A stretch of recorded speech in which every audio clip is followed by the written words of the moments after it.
Even as the stakes for succeeding in education get higher and higher every year, we're still choosing a mode of teaching that we know only works well for a minority of our children, and it's killing us. It's time to start talking about the most revolutionary option on the table: unleashing our superpower. Nothing, absolutely nothing, approaches the effectiveness of tutoring. It would be really hard to find an educational intervention that has the same rigorous research base and potential to improve student outcomes as tutoring does. Tutoring, lots and lots of tutoring, that is going to put them way, way ahead. Welcome to Tutoring the Human Superpower. I'm Giles Leeper. Recently, I was playing soccer in the backyard with my son, my daughter, and a few of their friends. And it was a hot day in Atlanta. So we got thirsty pretty fast. And when we came in to get a drink, something kind of bizarre happened. Della, my 8-year-old daughter, spilled a bunch of water on the rug. Everybody noticed it, and there was like a collective gasp. And then, and this is the bizarre part, she just shrugged and said, "I don't care," and then acted like nothing had happened. I'm a person who's read a lot of research on how to guide my children in these kinds of moments, prioritizing their learning and their emotional development. So how should I have responded in that moment? Well, that's not what I did. My immediate reaction was that clearly my own daughter did not care about our house, had no sense of personal responsibility for her own behavior, and so I got mad at her, scolded her harshly, right in front of her brother and her friends, and she ran out of the room crying. A little while later, my wife Christina pulls me aside. She's also seen this incident, and she explained to me how she interpreted what happened. Our daughter is not a person who normally refuses to take responsibility for her mistakes, and we both know that. And she does care about our house. But what my wife remembered was that those are not friends she feels particularly safe with. They've made fun of her in the past and teased her multiple times. So Christina was able to read the situation better than I was. She understood that Della had just been embarrassed by that big spill.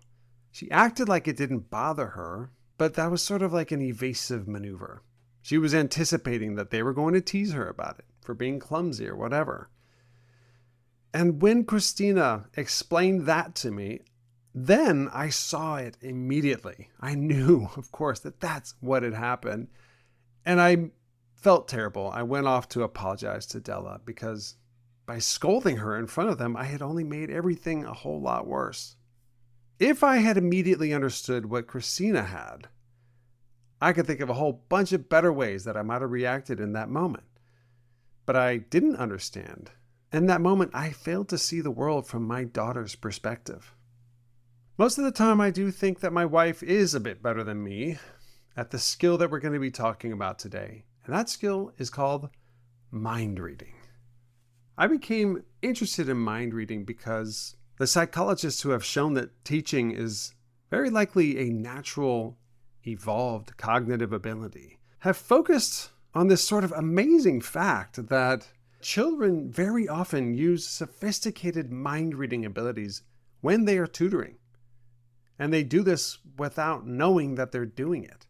And so this is how I began to wonder, what is mind reading?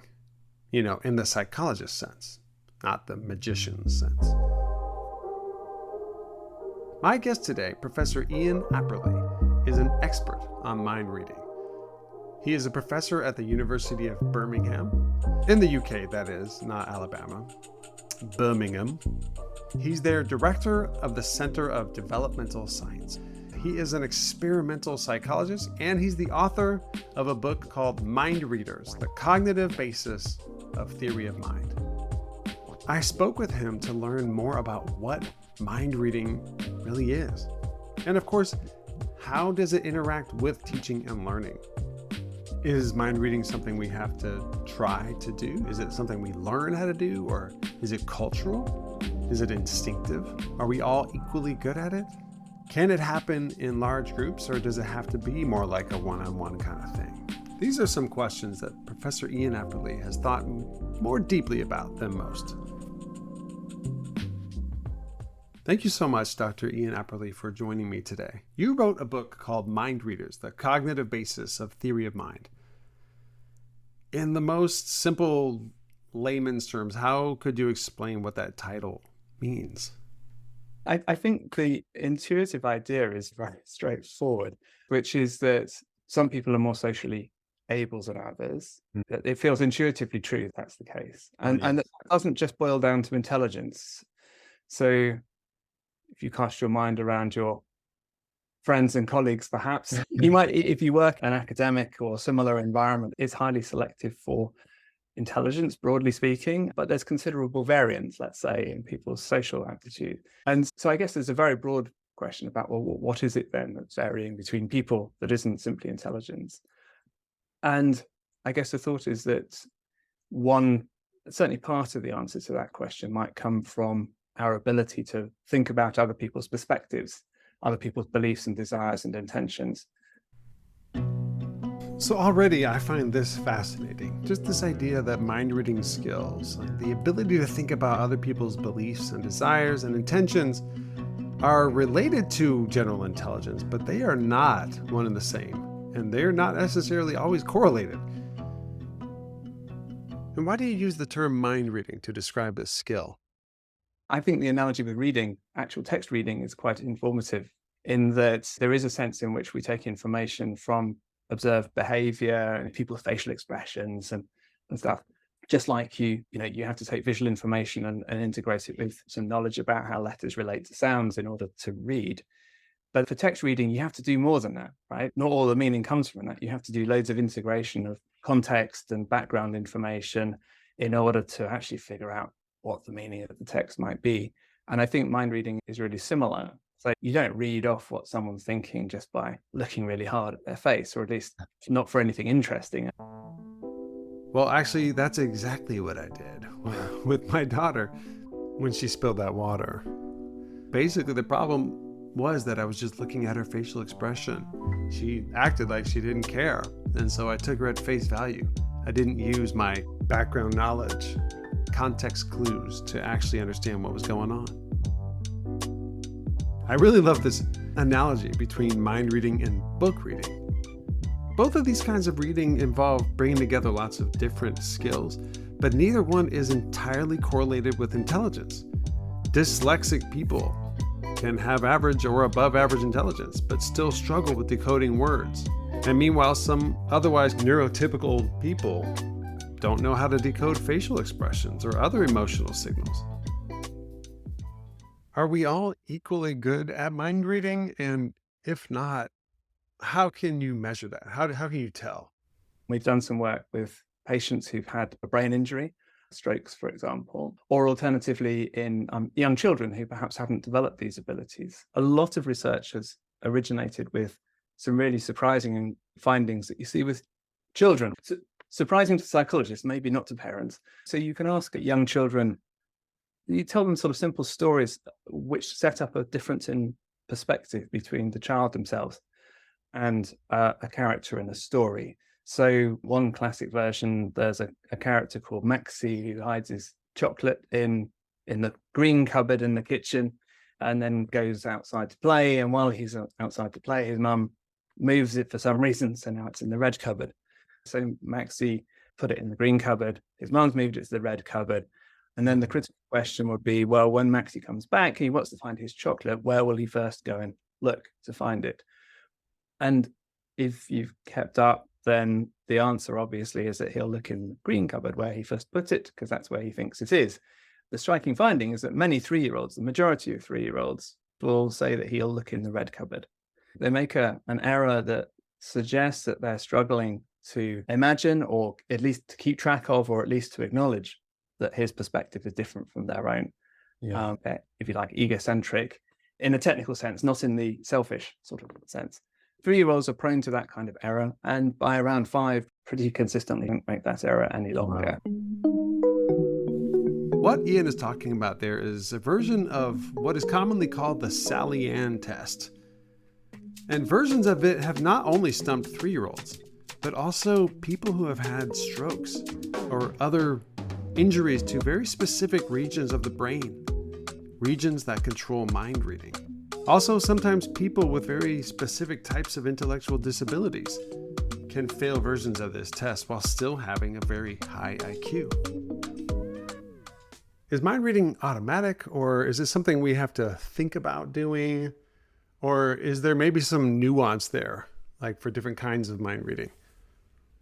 Yeah, so there is some nuance there. So in the case of mind reading, you would hope that the jury in a court of law would be spending a good amount of time and effort contemplating the guilt or innocence of the dog. And why is that relevant to mind reading? Because, for example, whether the person intended to do things the way they did is the difference between manslaughter, for example. And those are high stakes decisions where you think you really want the person to be thinking about it. So an example of where mind reading might become more automatic is cases where you've practiced a lot or where the circumstances are very, very familiar, such as perhaps making small talk, perhaps saying thank you when someone performs a service like opening a door or giving you a ticket for something, which maybe at some point certainly serves a social purpose, and you could analyze it in terms of you say that in order to be polite because you want the other person to see that you're a nice person yourself and blah, blah, blah. But that's almost certainly not what it is that you're actually doing in those circumstances. And so that's an example of where maybe it's a process that originally required some sort of perspective taking, but it becomes automatic over time. So automaticity is not magic. It always comes at the cost of flexibility. Okay. So there's a trade-off between speed and flexibility. Yeah, that's almost a basic law. You don't get things that are extremely fast and also extremely flexible. You might have a process that does some of this perspective taking quite automatically, but it's really limited to relatively simple cases. This point about automaticity versus flexibility is actually a really important one that once again reminds me of my failure to see my daughter's perspective and to recognize her embarrassment. I think it's really easy to fall into automatic mind reading as parents. Child misbehaved. The child is feeling mischievous. The child must be reprimanded. It was only with time and reflection and feedback from Christina that I was able to think more flexibly about my daughter saying, I don't care. I still want her not to think that making a mess without cleaning it is okay. But after taking the time to really consider the incident from my daughter's perspective, I could see that there was more nuance to it. I was able to think more flexibly about what had happened, less automatically. Does effort play a role in mind reading as well? Yeah. What often accounts for differences in performance is especially in adults, is motivation rather. Yeah. And social motivation is something else that we can measure as psychologists. But if our interest is in mind reading, I think it is useful to distinguish between can you do this versus can you be bothered to do this? Yeah. So just to quickly recap, mind reading is a very important skill that is separate from general intelligence, although the two do have impact on each other. Our skill with mind reading impacts every aspect of our lives. But mind reading skills can be impacted by brain injuries, by brain disabilities, and a person's age. It's also affected by the time we have for it, as well as the effort we're willing to put into it. Is mind reading unique to humans, or can animals also read minds? The kinds of tasks that I've just described that 3-year-olds find difficult, there's very limited evidence that a non-human species can pass those tasks. And people have tried very, very hard to demonstrate that. There is some tentative evidence, but it's a cutting-edge topic. It's been a cutting-edge topic for quite a long time. People have been trying very hard. There is some evidence that of perhaps some limited abilities, but basically it really does look like it's something that even a very social species such as bonobos find extremely difficult to do. There's quite strong evidence that there's a difference in this understanding of other people having a different perspective, that someone else can have a different belief from you. And why might that difference between humans and even our closest relatives, like bonobos, be important? I've noticed that it comes up a lot in anthropologist literature and evolutionary psychologist literature.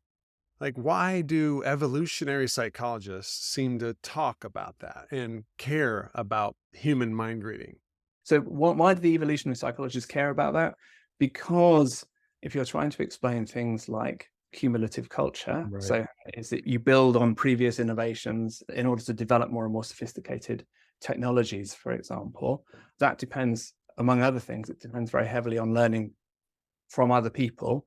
You certainly can learn from other people without being able to take their perspectives. But as a teacher, you might think it surely is an advantage if I can put myself in the shoes of the learner who doesn't yet know Right. what I'm trying to teach them, and not just demonstrate the right way of doing it, but to imagine what it might be like to not understand it yet, and to think what steps might be valuable to get you towards that understanding, for example. So quite often, the ability to understand about whether people have a genuinely alternative view on the same thing, if you like. So like in the false belief task, Maxie thinks his chocolate's in one cupboard and we know it's in the other cupboard. In lots of ways, it's a formally more sophisticated thing than just following somebody's eye gaze, for example. Yeah. And if you lack that, then you might think, well, it might be difficult to teach somebody, or to see that there is even any purpose in teaching something to somebody. Or if you wanted to teach somebody, then to figure out what it is that you might be trying to teach them. So, chimpanzees famously dip for ants, but they don't develop iPhones. Mind reading probably did not evolve so that we could teach one another. It has many other purposes, but it has been identified as something that would have been very useful a long time ago in teaching. And teaching is a vital part of cumulative culture. Cumulative culture is something that all human communities have. It's our ability to basically remember important skills and knowledge learned by prior generations, even by passing it down. Over time, these lessons accumulate and create more and more complex and sophisticated social innovations and technological inventions. The iPhone is just one example of cumulative culture. If we couldn't teach, we wouldn't have iPhones. And if we couldn't read minds, teaching would either be impossible or just a lot worse. And that connection, of course, brings the conversation right back to education, which is, of course, my initial interest in mind reading. I do see how mind reading is relevant to teaching, especially complex things that need to be broken down into steps, like you said. But one question I wanted to ask you is this: is mind reading equally applicable to the kind of learning and teaching we do in our schools today, or what I call classroom teaching, as it is to the tutoring context? And by that, I don't mean necessarily academics. It could be like teaching somebody how to hunt with spears. Is the kind of mind reading that a teacher can do when they're tutoring the same kind of mind reading that they can do in classroom teaching, or is there some kind of difference? So if you're thinking about a group of people rather than an individual, it clearly fairly quickly becomes very, very difficult to keep track of what the individualized information might be. I think the practice of teaching in groups, larger groups, more or less forces you to think of your students as a group for at least part of the time. And because you're having to deal with the things that can usefully generalize for that group of students, rather than trying to track them each as individuals. I'm sure if you speak to teachers, and I imagine you've done this more than me, they'll say they clearly do know each child and that they do keep track. But on a micro level, in terms of their understanding of an individual problem at a particular point in time, that's clearly impossible to do if you've got 30 children in front of you. You just can't at that level. So I think there is something distinctive in the kind of, I guess, the loop of trying to explain something, hearing someone, or seeing someone trying to enact that, or hearing someone asking questions about that, and building a sort of model between you of what's understood and what isn't understood, that just doesn't generalize very well outside of very small numbers. What you would want to do is, in a lab, is say, how many perspectives can you track simultaneously? If you boil it down to something dry and laboratory-like. And my guess is that number is relatively small. We actually have tried to do some work on that. So sort of nerdy work on attention in humans shows that you can track a very small number of objects as unique individuals. And so if you imagine dots moving around on the screen, you can only keep track of 3 or 4 around on the screen. And you can attach properties to those. So you can care about what color they might be and what shape they might be. But actually keeping track of more than 3 or 4 unique individuals is jolly difficult.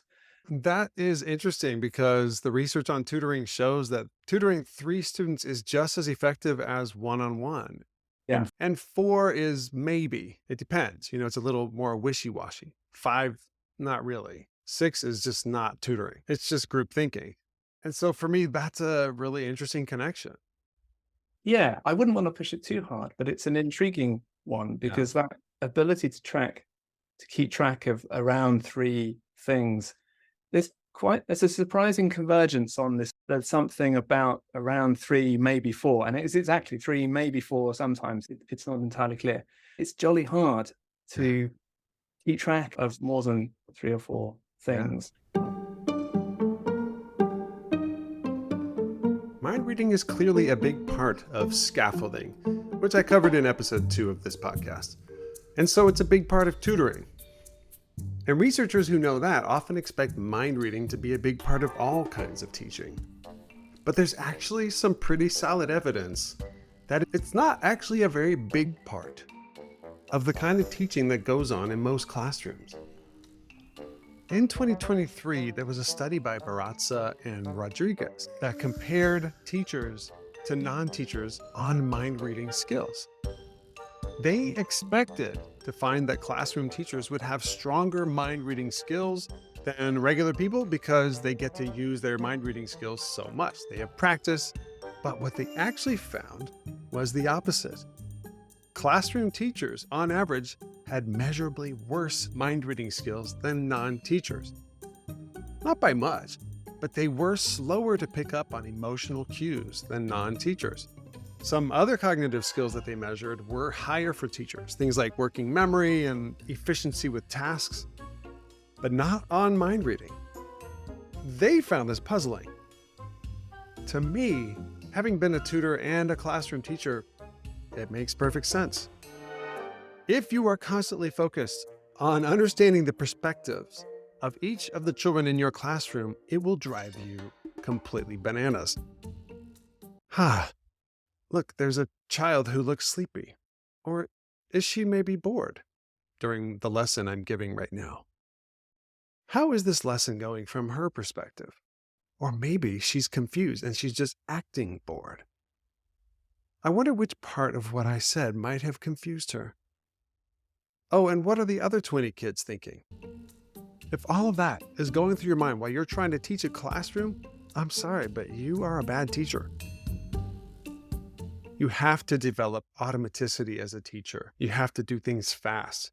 And you have to shut out nagging questions about, is what I'm doing the very best from the perspective of each individual child? Because usually it's not, which is something you got to learn to live with. I think if you really expect teachers to get better at mind reading than regular people, try giving them 3, maybe 4 learners. But of course, the effectiveness of tutoring is not all about the teacher and what's going through the teacher's mind. One study, for example, showed that children who were tutored, either individually or in groups of 3, were able to pay attention to the teacher and focus on the learning 90% of the time. But children who were taught the exact same content in a regular classroom could only focus on the learning with 60% of their time. To me, that would indicate that maybe those students are less engaged in mind reading during classroom teaching. Does the quality of the student's mind reading also matter during the teaching and learning process? Yes, I think learning is an interactive process. And if you can be sensitive to your teacher, as it were, and I don't mean being nice to them, being able to see where they might be able to help you, then you might be able to get more out of them as a learner than you would do otherwise. And that is essentially about perspective taking. I just have one last question. The popular mainstream culture is always behind the experts in a certain field, right? If there was one thing that has come to light, maybe in the last 20 years, something that you wish was more widely understood in the general population that's come out of your field, what would that be? Wow, good question. I think, yeah, no, okay. So, I'm tempted to answer it negatively, which is to say we don't understand this as well as people often assume that we do. Yeah. So I think we have quite a good understanding of children, and in relation to neurodevelopmental conditions and especially autism, there's quite a lot of popular understanding now that there may be differences in social understanding or social ability, but that has also sometimes been unfortunately presented as, for example, autistic people lacking empathy. And it's not at all clear that is true. And there are lots of very articulate autistic adults saying, this is grossly offensive. I greatly care what people think, but I find it hard to figure it out sometimes. And there's a really interesting line of thinking coming out of the sort of self-advocacy work by autistic adults saying, well, actually, this isn't just about me not understanding other people. It's that I don't feel understood. Yeah. And I feel quite well understood by other autistic adults. And so I think that is changing, but I think that's a case where actually almost the research literature in my world, where social ability and neurodiversity are interacting, it's a case where actually almost the world is coming back and saying, actually, this hasn't necessarily done us the service that you should have done us, but there's something that's amiss in some of the way that some of the research is being presented and understood. If you go back to the research literature, that doesn't always tell the simple story that has then become popularly understood. But I think sometimes us as scientists have been complicit in telling a good story. And so, yeah, I think that's something where I think there's scientific work to be done, but the future lies in trying to make sure that it is doing more justice to people's experience of social understanding as well. Yeah. Sorry, that's not the nice neat answer you might have been. No, it does highlight the importance of your work, trying to figure these things out so that we get to those nuances and start to support people in the right way, as well as communicate in the right way about what people's struggles might actually be. And I don't know how often you get thanked, but so thank you for your work. I appreciate it. Thank you. It's a real pleasure to talk with someone who's obviously thinking about lots of this stuff from a different perspective, but also who clearly has read around this literature as well. So it's really interesting. At the end of these interviews, I always try to offer my own 2 cents about what we've learned from our expert and how does it relate to the central problem of this podcast, which of course is what would it take to unleash our superpower? Well, I think it's pretty clear that our superpower, which is of course our exceptional ability to learn from tutoring and to tutor others, is deeply connected with our ability to mind read. And mind reading itself is a superpower. It's a fascinating and awe-inspiring ability that we have to a level that no other animal even comes close to. We might take it for granted on a daily basis, especially if we are good at it. But if you stop and think about what humanity would be like if we didn't have this ability, it begins to almost feel like magic. And from this conversation with Professor Ian Apperly, I think it's pretty clear that we're not harnessing mind reading in our public schools to the fullest extent possible, just because of how we structure teaching and learning. And as I said, the study comparing mind reading abilities in teachers and non-teachers showed that our teachers are not really practicing mind reading on a day-to-day basis any more than the rest of us. If anything, they have worse mind reading skills than non-teachers.